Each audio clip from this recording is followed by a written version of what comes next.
Hey, just wanted to give you guys a shout out today. Today is August 21st, 2014, and it is at 7:58 in the evening. So many wonderful things that are happening on our island.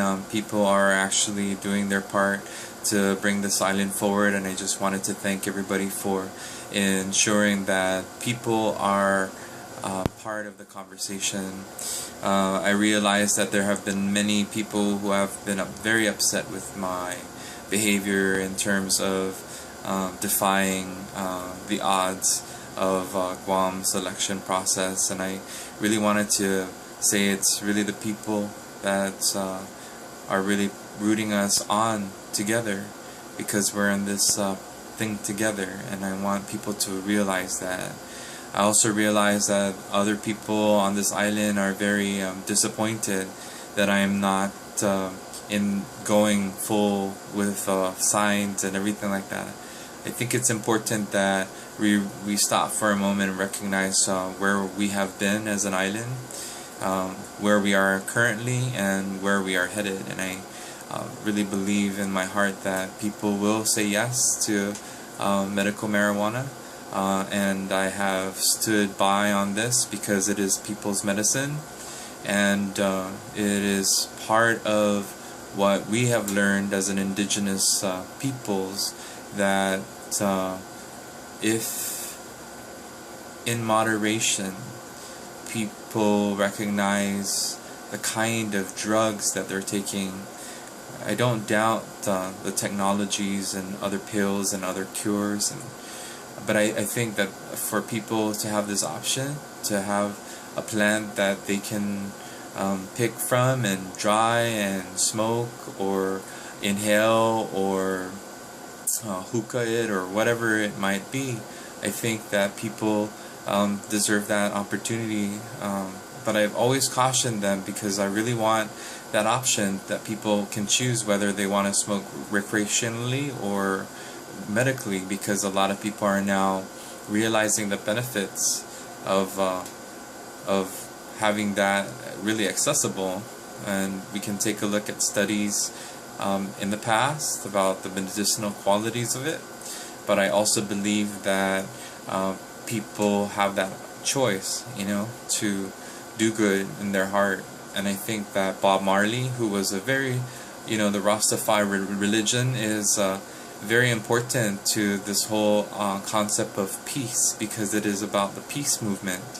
And so we can't help the fact of thanking the gay and lesbian and bisexual and transgendered and queer communities in California that actually got it medically passed. And I think that a lot of the peace movements and nonviolence movement of peoples is rising up. And I think that we need to start lowering our guns, please. It could be the guns of the mind, it could be the guns of the word, it could be a bullet. I think we need to stop for a moment and recognize where we've been as a human race. And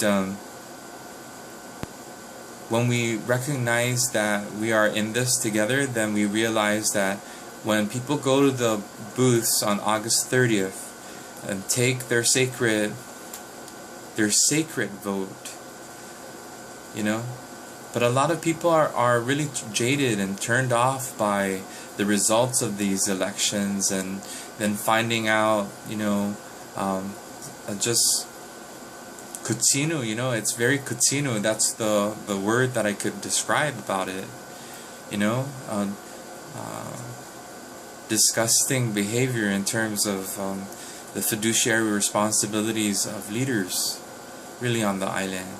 And I thank the United States military continually for their efforts in peacemaking as well. And I do recognize that we don't live in a very simple world as we would like it, but we can really try for it. I'm tired of our boys and our women to be used as those weapons, that turn against each other, and we do that often. Policymakers and corporations that are behind those politicians. And so I am standing for a moment and recognizing where we have been in the past and where we are going together in this future, and recognize that it is climate change that will unite the world community to end all forms of violence upon the world, and that's pollution, and all of those other effects. And it's, yes, we're deeply in it, but I'm presenting a viable solution, and that is to honor the self-determination of the Chamorro people by convening the peace treaty. The United Nations should be meeting here on Guam and signing this peace treaty of peace and nonviolence to all of the world and all of the universes that lay ahead for the human race, because that is what we are pushing the human race to deeply recognize, is the peace and nonviolence first begins with ourselves, and then it moves outward in terms of our actions. And I constantly thank the website hosts and people who are making a difference. Please pray for an end to violence. We must pray for the end to violence, so that way we can become truly the instruments to which we are first called when we were born. And so we will continue to be pro-life, and we will be proactive in terms of addressing the situation ahead. But I want to recognize also to the people of Guam that the current structures that you are in right now, you need to pay attention, because if you feel too comfortable, sometimes change is very difficult to implement. And so, because of the situation of our debt attached to the United Nations, primarily really through the United States, we have to solve this debt situation of the world that is causing more problems than it is solving the solutions. And I think that it makes sense to have and move into what many great leaders and many great prophets have taught us, and that is to forgive. To forgive always. And I think that we need to forgive a lot of the situations of the past and move forward together as an island community, because if we cannot forgive, then we become evil, we become selfish, we become self-centered, we become individualized, and all those isms that are a part of our society can truly end.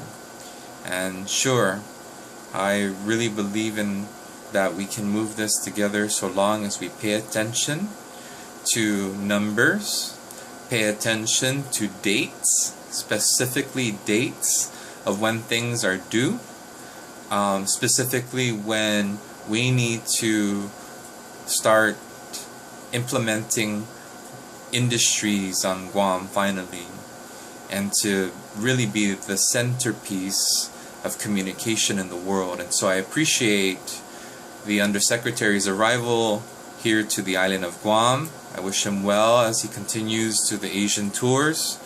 I also appreciate the efforts of all the women in our United States Armed Forces who are protecting the interests of peace and who are doing their part to ensure that we are effectively communicating camaraderie, right?